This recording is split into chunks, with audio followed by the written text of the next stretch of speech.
Wingtip vortices can extend behind an aircraft for a considerable distance and can prove extremely hazardous to any aircraft unfortunate enough to encounter them. The maximum tangential airspeed in the vortex may be as high as 90 meters or 300 feet per second immediately behind a large aircraft. Wake turbulence is rarely detectable, so it is very important that pilots are aware of the potential distribution and duration of vortex wake turbulence, and of the effect of surface wind speed and direction on the normal behaviour of wingtip vortices. For the information of all operators, the UK Civil Aviation Authority publishes an Aeronautical Information Circular, which describes the hazard and states the approach and departure separation in time for departures and distance for approaches required between various categories of aircraft based on their weight. The AIC is updated from time to time, the most recent at the time of writing being AIC Pink 72 of 2010. Wake vortex generation begins when the nose wheel lifts off the runway at rotation on takeoff and continues until the nose wheel touches down again on landing. Wake vortices exist behind every aircraft, including helicopters when in flight, but are most severe when generated by heavy aircraft. They present the greatest danger during the final approach and landing phases of flight.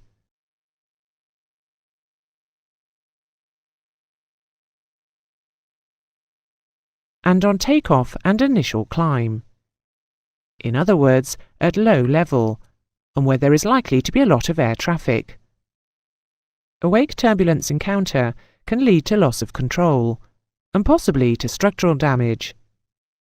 And, if the encounter takes place near the ground, may leave insufficient time or height to recover.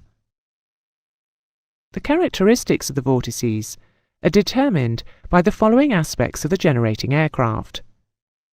First, the gross weight. The higher the weight, the stronger the vortices.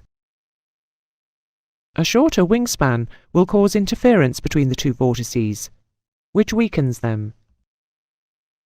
As speed is reduced and the lift coefficient is correspondingly increased, the vortices will strengthen. At any given speed or weight, the lowering of gear and flaps will decrease vortex strength. Changes in pitch attitude, which are often associated with changes in speed, will also affect vortex strength, which increases with the angle of attack.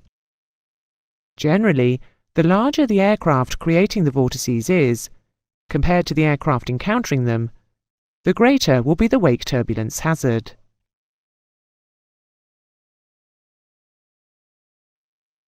Typically, the two wingtip vortices remain separated by about 3/4 of the aircraft's wingspan, and in still air will sink slowly and level off, about 500 to 1,000 feet below the aircraft's flight path.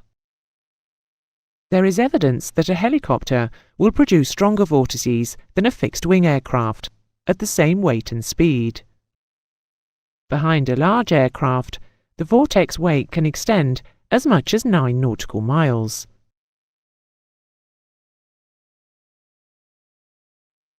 If an aircraft is within 1,000 feet of the ground, the vortices will sink to within about twice the aircraft's wingspan on the ground, and in still air move outward at about 5 knots from the track of the generating aircraft. Please note that the rate of movement shown here is exaggerated, and that there is, of course, only one vortex per wing. In a crosswind, if the wind is light and steady, the vortex structure will drift with wind. If the crosswind is in the region of 5 knots, the downwind vortex will drift away, but the upwind vortex will more or less stay in the same place. There are 2 possible hazards in this situation. First, for aircraft departing from the runway used by the preceding aircraft illustrated. where the vortex stays in or close to the climb-out. And secondly, for aircraft using a parallel runway downwind of the situation shown, with the vortex drifting across the runway and climb-out.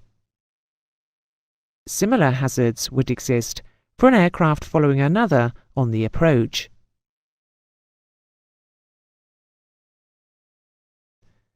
Vortices will, of course, decay with time, but the biggest influence on their dispersal is atmospheric turbulence. The stronger the wind, the more quickly the vortex will break down.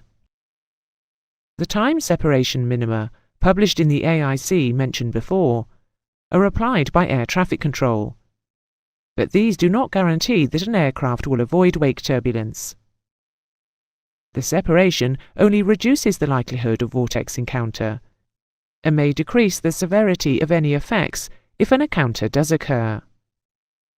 It is worth remembering that the most serious risks occur when following heavy large aircraft at low speed in light winds, and particularly when close to the ground.